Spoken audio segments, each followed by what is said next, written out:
Hello, hello. How are you? This is Emmett McCord, and you're watching the From the Top show with Emmett McCord here in Atlanta, Georgia, actually in Rex, Georgia, which is just near the airport. And I'm glad that you're with us today. We've got a great guest. She's trying to sign in, and we'll get her in when she's online. So we'll get her out of that green room back there. But we're excited. The pandemic is going on. I hope you're doing well. I hope your family's doing well. Um, hope you continue to stay in prayer. God still has all of this in his hands. So that's what we trust and believe. And we just want to thank God for today. So let me just do a couple of housekeeping things. One is that if you want to make a comment or ask a question, there's a chat room uh, that you should be able to see. You can sign in. Of course, if you're already signed in, you're watching us, but if you want to tell somebody about it, they can sign in on Facebook at From the Top Show with Emmett McCord, or they can go to YouTube and also From the Top Show with Emmett McCord. And you can ask your questions there, and your questions will actually be on the screen. And we'll try to answer your questions and any comments that you may have. What we'll be discussing about today is voting, voting, which is hugely important. And we've got a subject matter expert, Ms. Helen Butler. And again, she's trying to get on to the show, and we'll just continue to believe that she is going to get here. And so when she's in the back room, I'll bring her on. But I think that voting is just one of those issues now that we have as a people in America. We have just taken for granted. I know that John Lewis just left us and gone on to heaven, and he did a great job, an outstanding job, and he deserves everything that uh, he was given as accolades. He kept the struggle alive.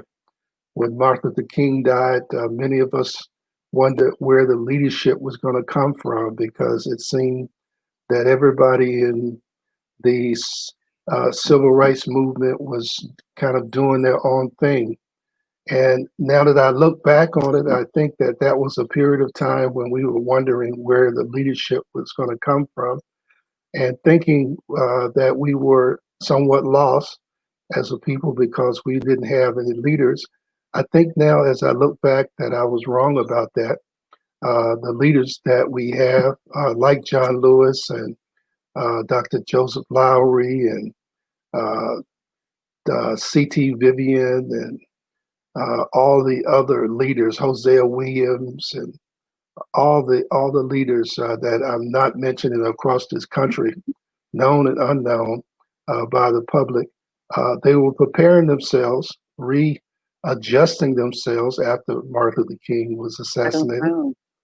Uh, and so we we we see now that people like John Lewis were working on a new plan, and so we were beginning now to uh, come to another pivotal point in history where all of our old leadership, the second line leadership, they're leaving us.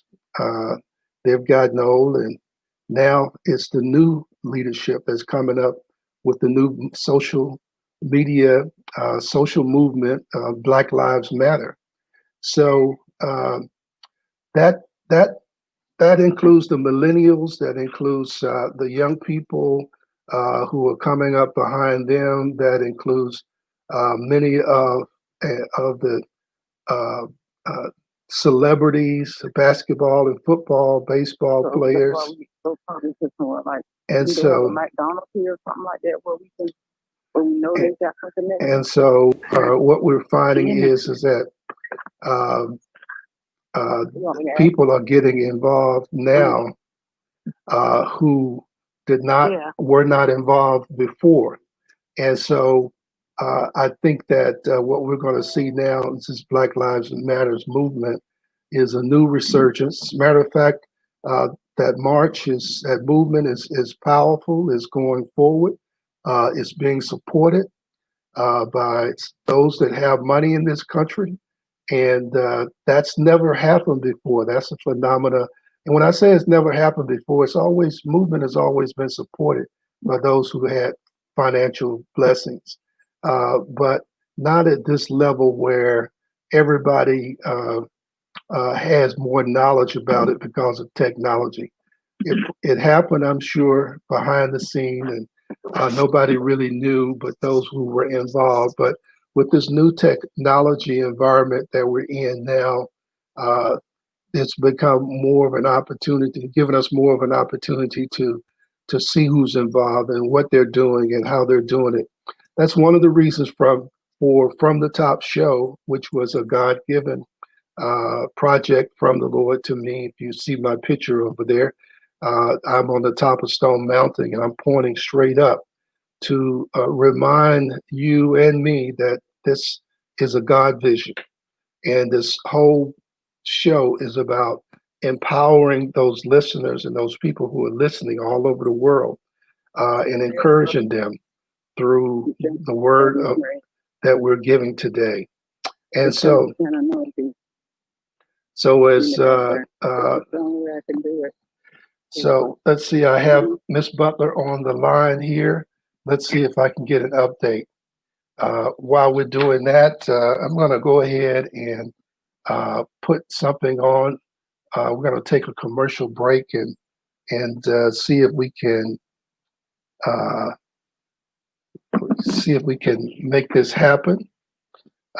So just give me a minute, and you will be able to see something else here. All right. Oh, I think I see Miss Helen. Let's see. Let's get her in here. Let's get her in first. I apologize for the. I'm sorry. I apologize for the noise, but I was doing a voter registration training before this, and I got stuck in an area that has not good internet connection, as well as all the noise in the background. I'm sorry. What? I'm out here doing the work this morning. Yeah. Well, just keep doing the work, and we'll do this part. And we just thank God that you were able to get on. And as you moving around, you're a little blurry, but I know you can see what I'm seeing. So just on my computer, I'm like I'm okay. My camera looks good. Okay. All right. Well, you're a little blurry on our end, but that's okay. That's okay. We can hear you very well. So I'm going to do this. We're going to take a little commercial break.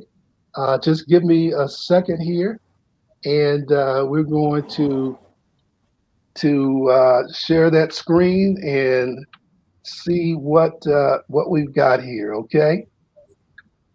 Okay, and I will try to see if I can get positioned in a better place. Okay.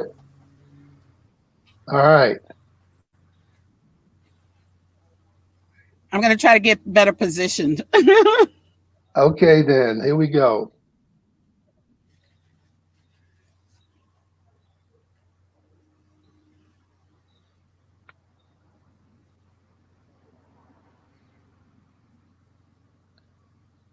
Can you see that?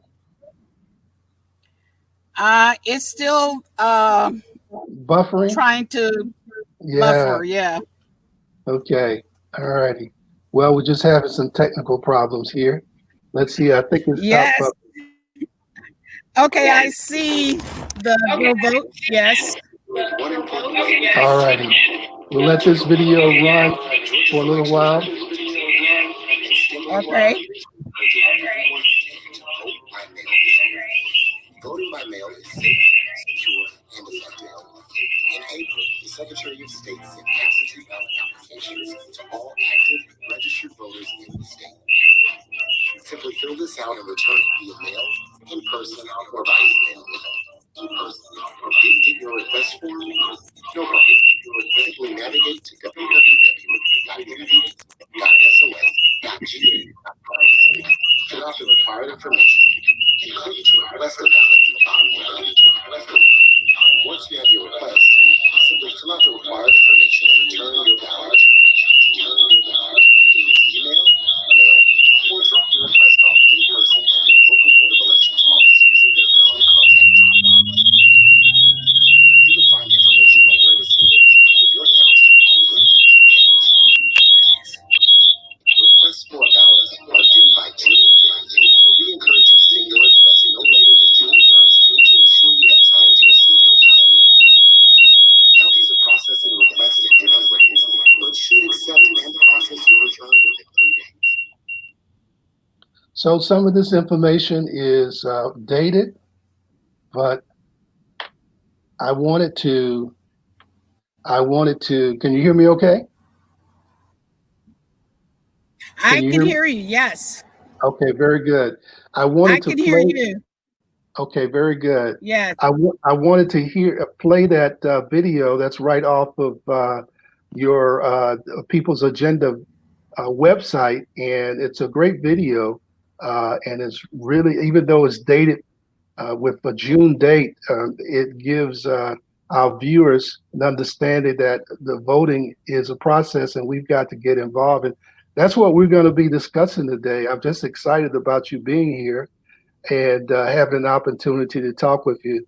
I can understand you being out there. It's that time, it's that season, and you've always been a busy lady. So Yes. Let's go ahead and get involved in our discussion. First of all, from the top, I appreciate you being on from the top today. We're about bringing guests on the show who are decision makers and movers and shakers dealing with those issues in our community. And, I met you earnestly, I think for the first time, the work around you was when you were involved with the martyr decision in Clayton County. And you were Yes. I was very impressed. And so I wanted to have you on the show to talk about voting and some of the issues in our community. And so can you tell us a little bit about yourself and how you got involved with the People's Agenda? By the way, Ms. Helen Butler, you all is the executive director of the People's Agenda. I lost you. Got to come back.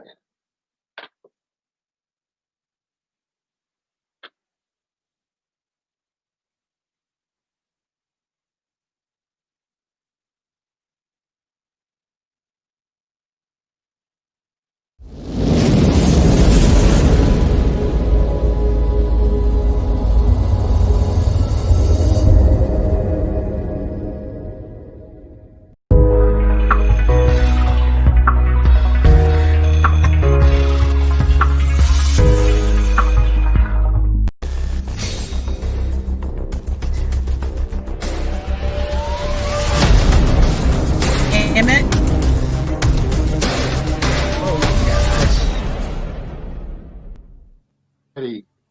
We have Ms. Butler back. I lost your connection. Yes. I'm back. All right. Sorry. All right. That's Oh, okay. I hate this. We were just taking another commercial break. No problem. Go right ahead. Okay, God. So we were asking about your background and how you got involved with the People's Agenda and helping solve problems in our community. Well, the way that I got involved was through my brother, Walter Butler, who was the state conference president of the NAACP for Georgia. Once I retired from corporate America, my brother said, okay, I got something else for you to do. I want you to work with the NAACP Voter Fund to register people to vote. And so I did that for about two years. And during that time, I met Dr. Joseph Lowry and I met Reverend James Orange. And when the NAACP Voter Fund project ended, Dr. Larry said, "Oh, you got to come on and work with the People's Agenda to help us continue the fight for voting rights." And I've been with them since 2003. Oh, fantastic. 2003. That's correct. Great. That's great. So, what are some of the major objectives right now for the People's Agenda? Tell us a little bit more about the People's Agenda organization. Well, the People's Agenda is a nonprofit, nonpartisan organization.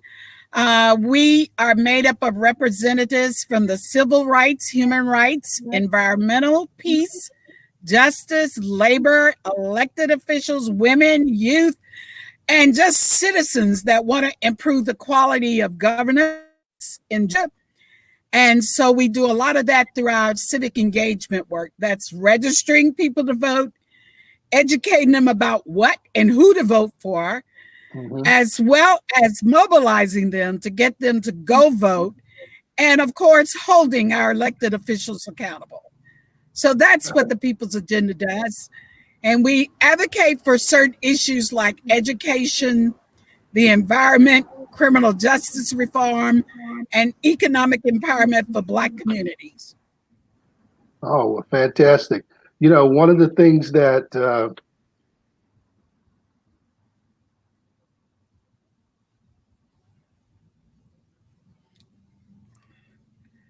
I lost your sound.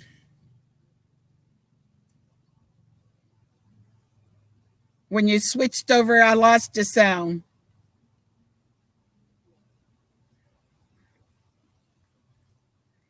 Emmett, I lost your sound. All right, we'll go back to this. How was that? Is that good? Oh, yeah, that's much better. All right, I'm going to leave it right there. Exactly. we got a lot going on. Spot now. Let's keep it. Yes. Yeah, we got a lot going on. All right. Well, there were a couple of things I wanted to talk to you about and ask you about. Number one, what's your assessment of our chance of Democrats? When I say our chance, Democrats winning this election. What's the major obstacle to us not winning this election?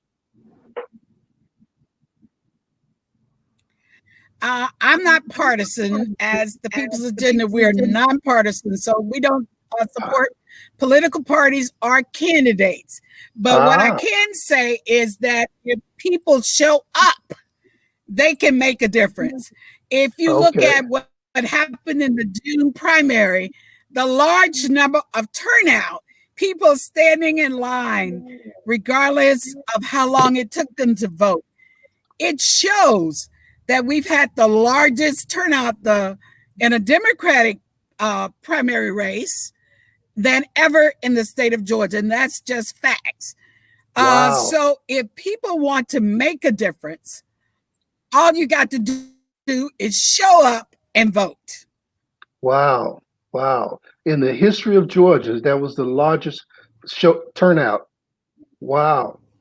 So that means for a primary. So that means that in November, we're just going to be overflowing. So how do you feel this mail-in campaign that is being put into the primary light right now? What do you feel about the mail-in voting? Well, based on COVID, I say that is the safest way for people to vote. And of course, you have to request your absentee ballot, but you can do that now. You can request your absentee ballot 180 days prior to any election. So even though we are in a runoff on Tuesday, for those who live in Congressional District 5, you can request your ballot for September. And for everyone else, we can request our ballot for November right now. So do that so that you can get the ballot back in time so that you can return it by election day at 7 p.m. It has to be in election day, November the 3rd, for the November election by 7 p.m. But there are drop boxes. You don't have to take it to the post office. Each county has drop boxes.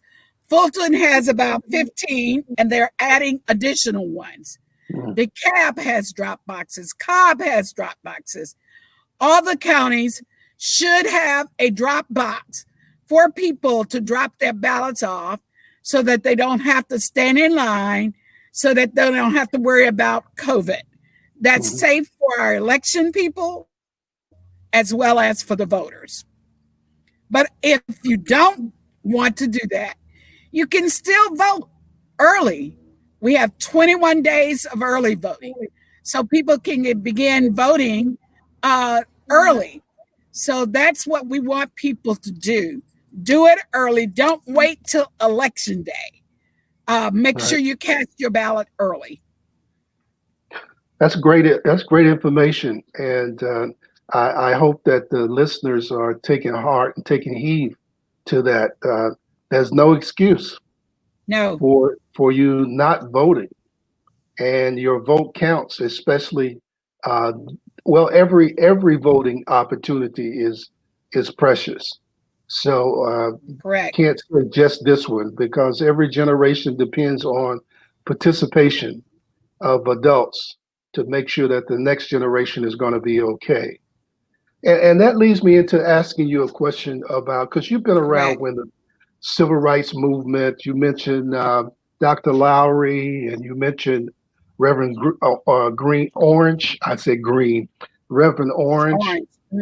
Yes, not Green. And of course, I knew Reverend Orange as well. Right. Getting old.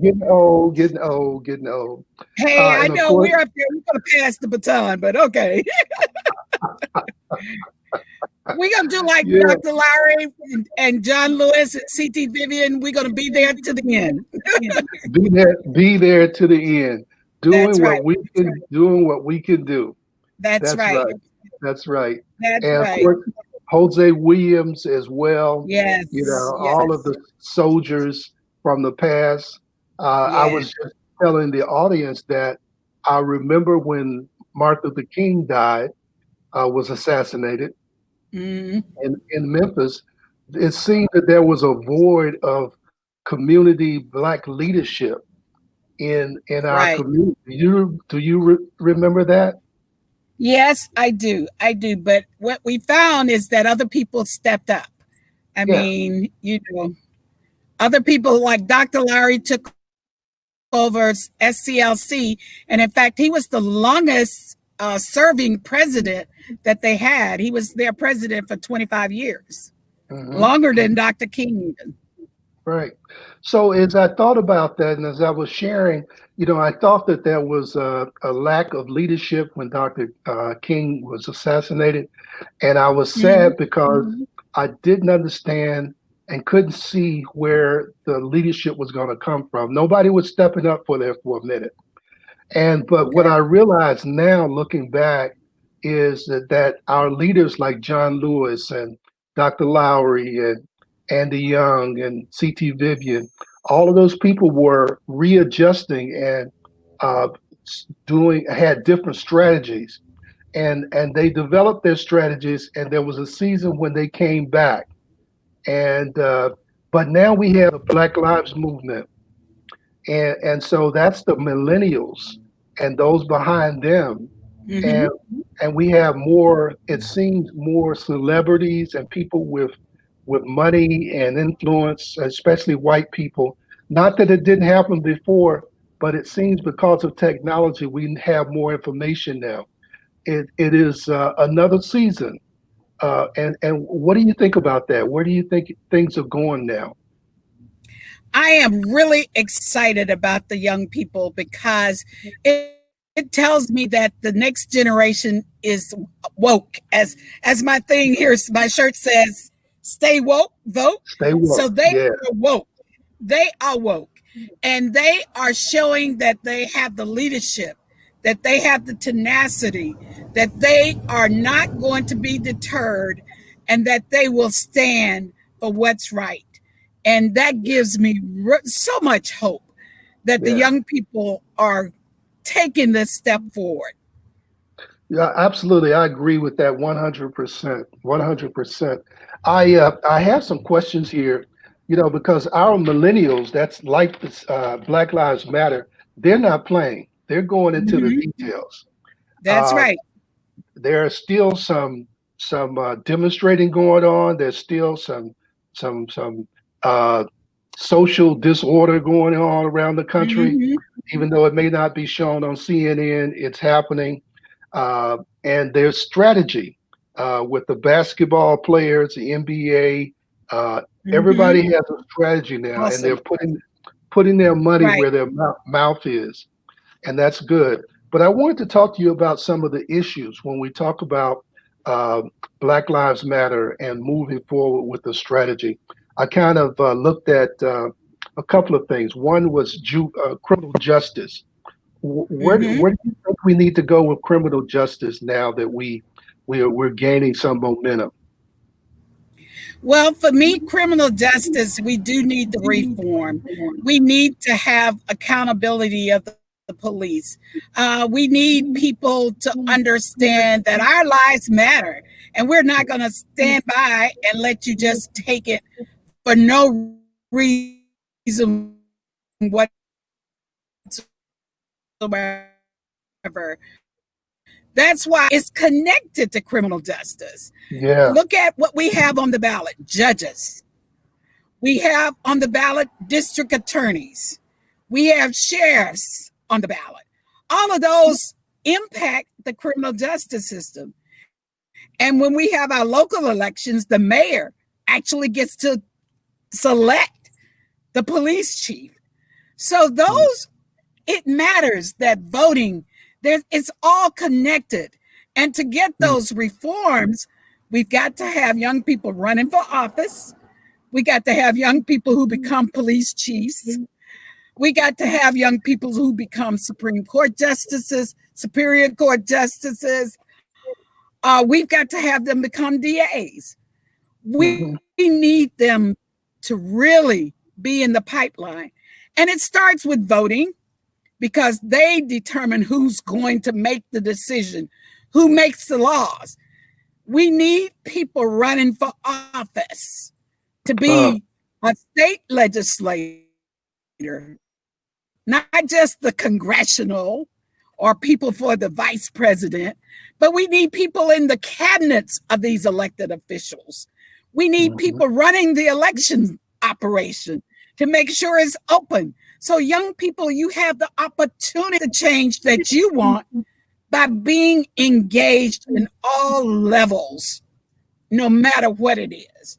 To do criminal justice reform, to get the policing, to get funding that will provide different services of the police department, you've got to be engaged and vote those people in office or out of office that Mm. are not doing the right thing. That's well said. Well said. When you tie that voting and the social issues to those different positions, it really brings it to life.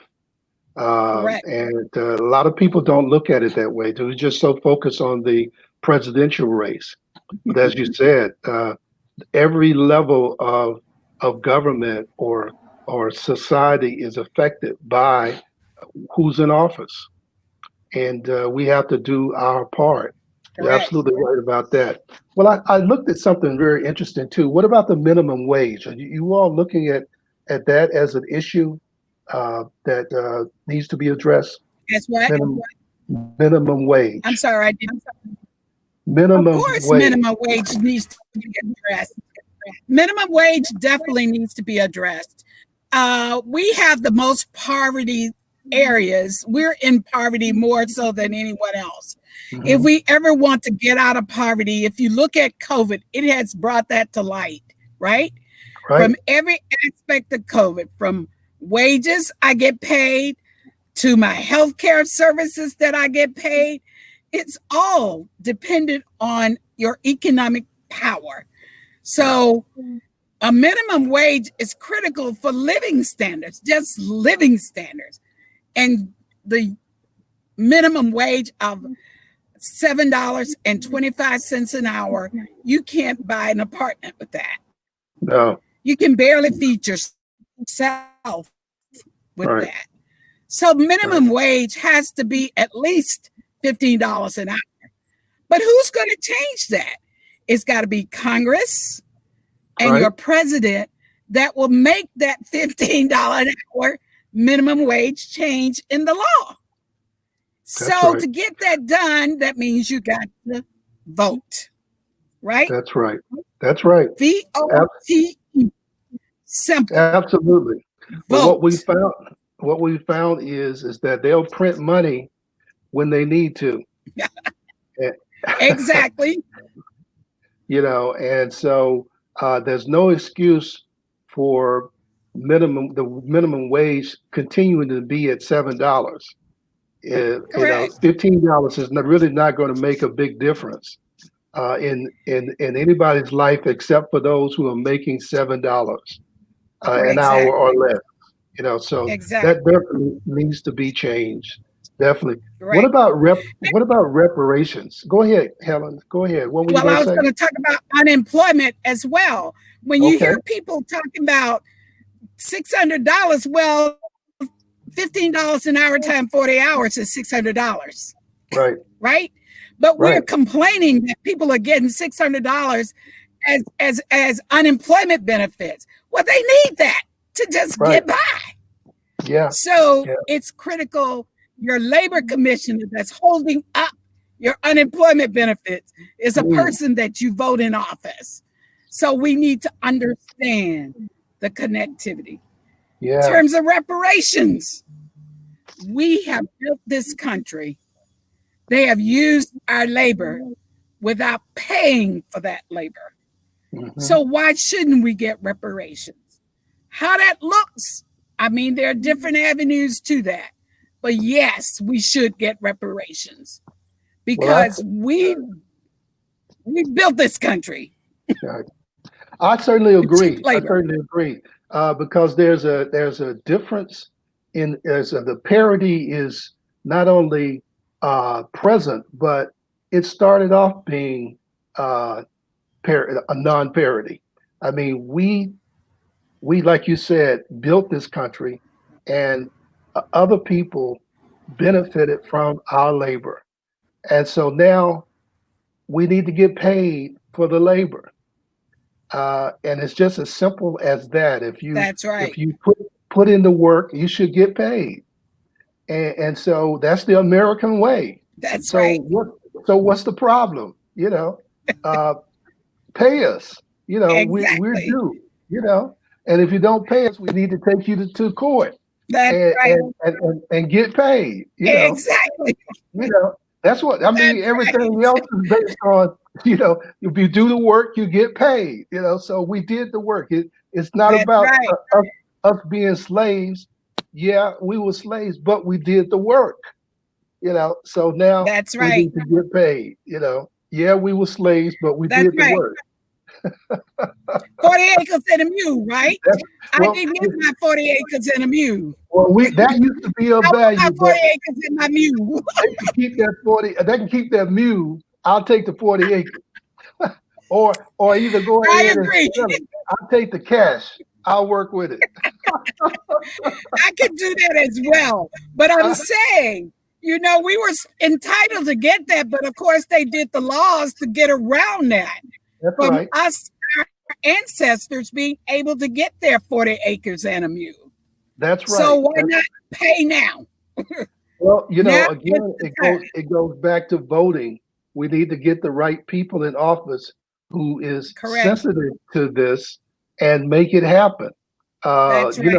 We get so focused on current issues that are really just smoke screens when we elect people. And we go in and we get involved with their agenda and we lose our way. We need to stay focused. We don't need but about 2 or 3 things we need to focus on to get them done. Then we work on the others. I agree. I agree. You know that song said, "Keep your eye on the prize," right? Yeah. They Gotta get keep us your all eye on the prize. on the Got prize. to. Get us That's all right. discombobulated, and we don't know what to do, but we got to stay focused on reparations. That's 400 years overdue. That's right. And so It it is ought to be definitely. some interest on that. I agree. So I I'm glad agree. to hear that. I'm glad to hear you say that. And I Oh hope the yeah. Black Lives Matter movement continue to push for that, because I believe that they're going to be in office. When I say they, I mean there are more people who are sensitive to the Black Lives movement, Hmm. Matters movement, and will be in office and in a position to do that, and do it without a whole lot of fanfare. Just print the money, just like That's you right. printed the money a couple last month. Print the money. You know, That's right. And they're talking about a payroll deduction. Well, if I'm not on a payroll, I can't get a deduction, right? So I want to just give us the money and we yeah, can do what we need to do with it. that's right. That's right. We just need to get the money, get the right people in place, and just go ahead and just cut it up, chop it up, as we say, chop it up. So the next issue I wanted to talk That's about right. was teachers' pay. How about teachers' pay? Teachers are. You still laughing about that reparations, huh? Yeah, but teachers pay. Yeah. That's a good one. That's a good one. If you look at the teachers, they are totally underpaid. Oh yeah. They develop the minds of everybody in this country, right? They Right. impact the mind. And yet they're the least regarded, the least paid, but they should be paid. I mean, you pay a CEO, right, to run a Right. corporation, billions of dollars. Right. Teachers turn out CEOs, but they don't get paid for turning out those CEOs. Right. Why shouldn't the compensation be commensurate with what they're doing? Absolutely. I To me, they're definitely. just as important, or more Absolutely. so. More so. More so. They're definitely key. And we'll let that truck or that plane go on by, and we'll be all right in just a second. There we go. It's Okay. going on. All righty. All righty. Yeah, I definitely agree with that. I think that teachers need to definitely be included in the mix of conversation, and in terms of increasing their compensation and more value in Right. this country. Some countries value teachers at another level than America, and That's right. you know, yeah, and like you said, they are developing our next leaders, so they should be Hmm. held at another level, and especially paid at another level. So I wanted to make sure we got that in our discussion as well. So Yes. let me ask you Definitely. something about the electoral college.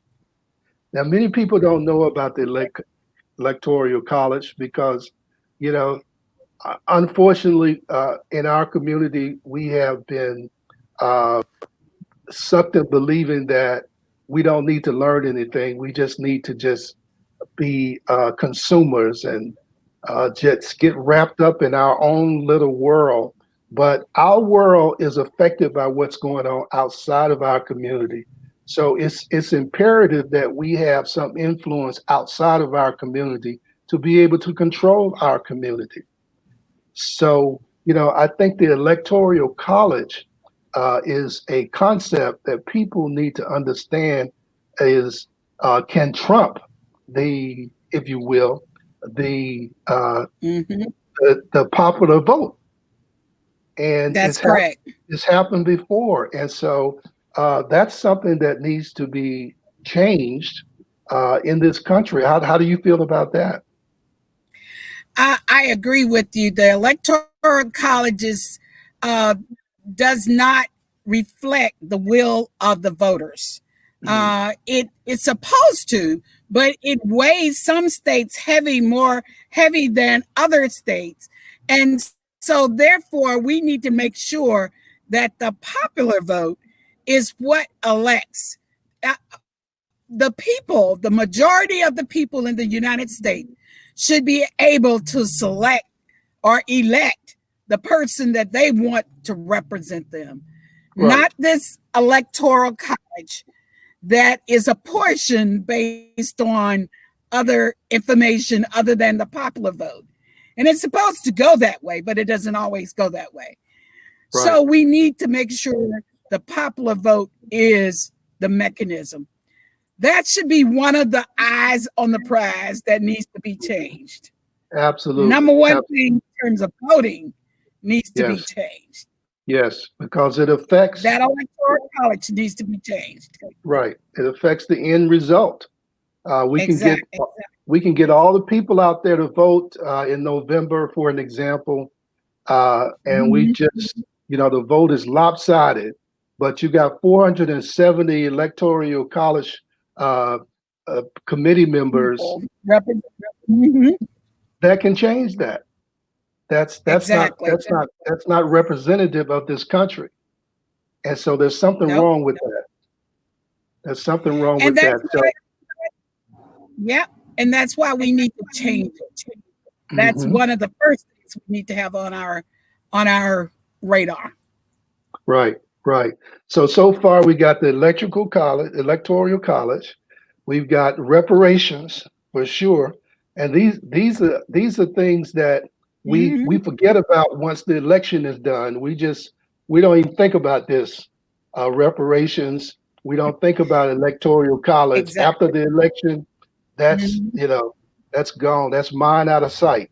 But like you said, we need to keep those things up front. And if they gave us our money, we wouldn't be asking for minimum wage. That's right. That's right.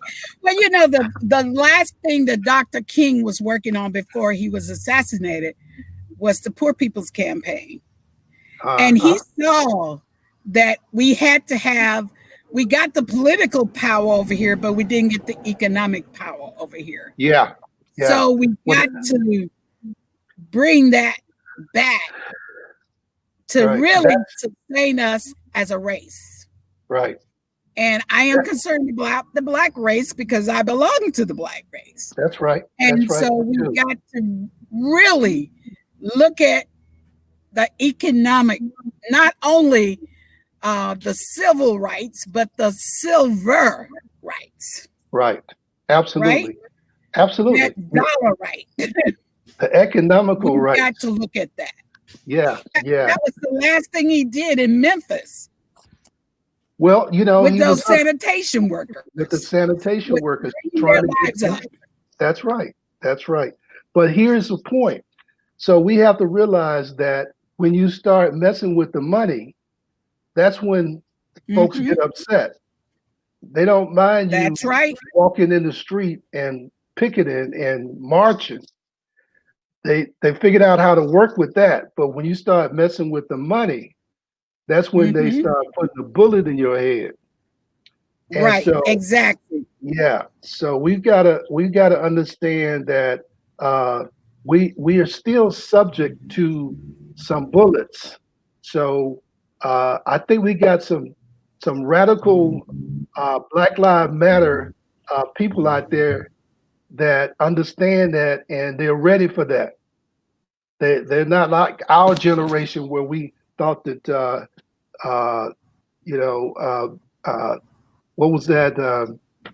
Nonviolence is gonna work all the time. It don't work all the time. I think there was a place for SNCC, and there was a place for nonviolence. Right. Exactly. But you remember, even with the civil rights movement, they had a street strategy as well as an inside strategy. So it takes all of that to work. It's got to be people that are doing the front line marching in the streets, but it's got to be people negotiating behind the scenes. Right. so that we actually get things done. Right. And No, so all of us have a place, yes, to do this. I agree. And the first thing we need to do is make sure we elect the right people who will be willing to make the changes.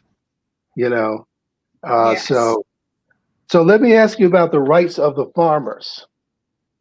I used to go down in South Georgia years ago, down in Albany, not all, yeah, Albany State University. They have a great Right. agricultural program down there. And one of the things that they were Right. doing was helping the black farmers down there develop their farms and write grants, Mhm. primarily to the state, because the state kind of administers the funding. The federal funding comes to the state, and from the state it goes to the Farm Bureau or whatever, and then that local group divvies out the Mhm. money, which is still a political process. Uh, have Right. you have your organization had to deal with any of those issues for farmers? Well, we haven't, I think, uh, from the farmer standpoint, we try to look at it from an economic perspective. How many contracts can we get farmers to do? The agriculture department should be working with our farmers, but that's an elected official that, Right. the commissioner of agriculture. How we should be holding him accountable for what he's doing with those farmers down there to make Right. sure that they have an equal chance to be a supplier for the entire state or Yes. country. But Yes. we're not looking at that. And we have to put more focus on that. I think in Southwest Georgia, um, Shirley Sherrod does a lot of work on that with the black Okay. farmers so Okay. that they can actually be engaged. I know there's a Black Farmers Association that we at one time worked with them because we were trying to get them to be engaged in contracts, providing services. I mean, they grow great products. Why Hmm. shouldn't they be engaged? Why shouldn't they get the subsidies that all the white farmers get, but they Right. haven't gotten theirs from the federal government? We've Right. got to fight for that. And those subsidies are our tax dollars. Right. We pay the money in that the federal government doles out. So Right. it's our money. We're not asking them for a handout. We're Right. asking them for our share of our money Yes. to be Yes. given back to our communities. Yes. And that's only fair. So we've got to look at it from that perspective. But of course, the Commissioner of Agriculture, again, is someone that is elected, that people have to understand that they can have an impact on the farmers Yes. and what Yes. they do in their livelihood, Well, the in reason addition to Congress. that's right, in addition to Congress, and but more so that local farmer commissioner, agricultural commissioner, Mm-hmm, because he's the mm-hmm, decision maker. He's the good old boy. And so I right. brought that up because I wanted you to address the fact what you did was that's an elected official. We have an Of opportunity to course. vote, and like you said, we need people who are going to run for office and get in those positions so that we can be taken care of or get things taken care of. Let me put it that That's way. right. I'll try to be objective in at least Yeah, one not of my taking care of, but get our share of what we put in. right. Yes. Okay, let's do another hot. Let's let's talk about another hot one, Okay. and that's Medicare All for right. all. Medicare. All right. How do you come down on that? We need Medicare for all. There are 600,000 Georgians that could be covered if our governor had decided to expand Medicaid. So there are 600,000 people below the poverty level or in between the poverty level that can't qualify for assistance, but could qualify for health care if he would expand Medicaid. Look at COVID. Who is it impacting the most? It's Black community or communities of color. So it's imperative that we look at it instead. Our president currently, and I'm just doing facts, I'm not endorsing anyone. I understand. Right now in court, he's filing in the court, Supreme Court, for them to overturn the Affordable Care Act, which means that people with pre-existing conditions will no longer have health care. And in COVID, you're going to ask somebody to do away with benefits that impacts millions of people? Right. I don't think so. But Medicaid expansion, our Governor Kemp has decided not to expand Medicaid. Well, he needs to. 600,000 people could have coverage for health care, crucial health care. The reason why Black people are so adversely impacted by medical situation is because we don't have that access.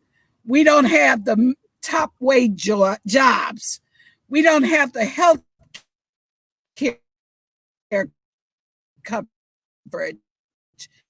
We can't beat the death door instead of going getting my dental hygiene every year or every 6 months, or getting a checkup every month, every 6 months. I have to wait till I'm really almost at death's door because I don't have the money to afford that. And then when I do go, then I'm at the mercy of some hospital to allow me services that they can absorb. And that puts a bigger burden. Whereas if everybody had health care up front, they could get periodic screenings, get periodic testing. They can not have food deserts. They can have good quality vegetables, healthy food that they need. You know, that they would have access to all of this that would alleviate the reliance on those kinds of programs, but we'd have our health care that we could afford. If we make a good wage, we could buy our own health care. Right. We wouldn't have to ask for those kinds of things. Medicare. Like you said, these are tax dollars that we've put into the system. Tax dollars. That needs to come back to the appropriate people.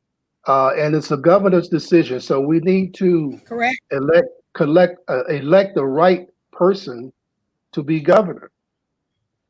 Am I right? That's right. All right. You are so right, Emmett. Everything that impacts us from the day we're born to the day we die is some public policy. And so it starts with the vote. And that's why we want people to vote in every election, not just the presidential election, every election. Your mayors, your city council, your boards of education, those are more critical to you than the president will ever be. Yeah, absolutely. And we need great people to run. Absolutely. We need young people to run. Yeah, young people, not old people like us. You know, that's right. We've done our share, right? I can't run for office. I could, but I mean, it's not something I want to do. It's a lot of energy. You got to have a lot of energy to do that. Yes. Listen, yes. We're at a point. We're at a point in life where we're supposed to be counseling and giving good counsel and giving good wisdom. Right. That's our job now. You know, we don't have the energy to do this 24/7 anymore. You know. You are so right, Emmett, about that. I mean, we should be the counselor We should give you advice, and we should be on the beach relaxing right now. That's what we should be doing. Well, but I can tell you, Dr. C.T. Vivian, Dr. Lowry, yeah, John Lewis, they didn't. They fought to the end. Yeah. And we're going to fight, but we want to relax a little bit. Oh, yeah. Yeah, well, they were in the position where, it was a lifestyle for them, and that was their calling, and I think that, being an elder in the community is important, is a calling as well. And all the experience that we have, I think the new millennium generation, the Black Lives Matter movement will benefit from the wisdom. And I think that's what we can provide for them. They have the energy and they have the resources that we don't have. They have the money and the connections. And and they have a new vision that we don't have, because they've grown up in a society where all things are possible on another level. When we were growing up, we were just happy to be able to, go through to a lunch counter, or go to a white school, or either go to the same theater that they go to. I mean, stuff that don't even matter to them no more, So it's a whole different environment now, So, I think it's realistic that we're being counselors and elders rather than the front line. I agree. We don't want to compete with the Stacey Abrams, who's prepared. I can't compete with her. Oh, she's great. No doubt. And it's great to have great people like that, to see the pipeline of young people that are ready, that can just step in right now. And we're saying step in. That's right. Don't wait for someone to give it to you. Right. Take your place. Yes. That's what you need to do. You have the skills, you have the resources. You can start a corporation tomorrow. We had to worry about, can I get enough capital? Right. Will I have somebody working for me? Will my place be bombed? Those kinds of things. Right. Absolutely. Well, listen, Helen, we have about 2 minutes or less to close the show. It's been fun. It's been great. It's been informative. Yeah, I know that pleasure. One thing, and I'm just so glad that you're on. You've been a great guest. One thing that I know and can tell you about this new generation that we're in now, this new technology, this social media, it will be here forever. It'll be around the world forever. And it will be on YouTube until the sun go down and come back up. So it will always be available for someone to look back on and to listen to. So I will give you a minute or so to share some last words before you go. And so if you do that now, I'm going to give you a full screen. Is that all right? Okay. That's all right. All righty. Just a moment. Go ahead. Okay. Now, what I want to say to everyone, first of all, be engaged. Get engaged. Register and vote. If you're 17 and a half, you can register to vote in Georgia. You can do that now. Run for office. We need great young people running for office. We need great young people starting new businesses that will bring economic development to our communities. We need young people to be district attorneys. We need young people to be sheriffs, judges. Everything in life we need you to be a part of. So get engaged. Vote in every election. As my leader, Dr. Joseph Lowry, said, voting is a sacred right. But for us as African Americans, voting is a moral obligation. We're obligated to do that for the future of our generation and for ourselves. So please vote in every election. The next election is Tuesday, August the 11th for the runoff for some counties, November the 3rd for everyone else. You can vote early, absentee by mail, but whatever you do, vote. Thank you and have a great day.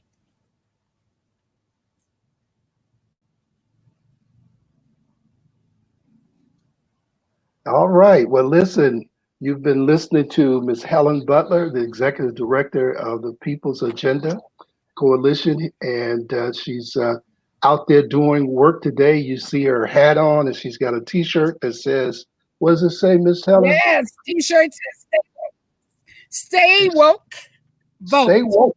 Stay woke. Vote. Y'all heard that? All right, then. Have a blessed day, and we'll talk to you Thank soon. you. Are you ready? Okay. All right. Thank you, Emmett. Thank you. Right, Keep bye-bye. up the good work. Thank you. Bye-bye. Bye-bye. All right. You've heard it first from the top here with Emmett McCord. That's our show for the day. We'll be back next Saturday from 1 to 2 right here on Facebook and YouTube live. Just check in. We'll put an announcement about who our guests will be. I hope you learned something. I hope something was said that would inspire you to vote and also to run for office and or share that idea with someone else. Keep in mind that only you can do what you can do. All righty? Be blessed. We thank God for you. I'm going to end the show now. I want to thank you for just continuing to support what we're doing. I want to tell you that ELM Marketing is a sponsor for the show. ELM Marketing is involved in doing commercials for small businesses or organizations or individuals for social media. So if you're interested in getting a commercial done for social media, that would be for Facebook or YouTube or Instagram. Just get in touch with us. There's our website right there. If you want to hear from us or put in a request, I've got a special going on for anyone who wants a commercial. I'll do that first commercial for just $35. $35 for the first. I think we have about 6 more of those left. So if you want to get in on that, go to our website, elmmarketing.net. You see it right there on the screen. Let it run across again. ELM Marketing, HTTPS W. It's elmmarketing.net. All righty. And be blessed. We hope to hear from you.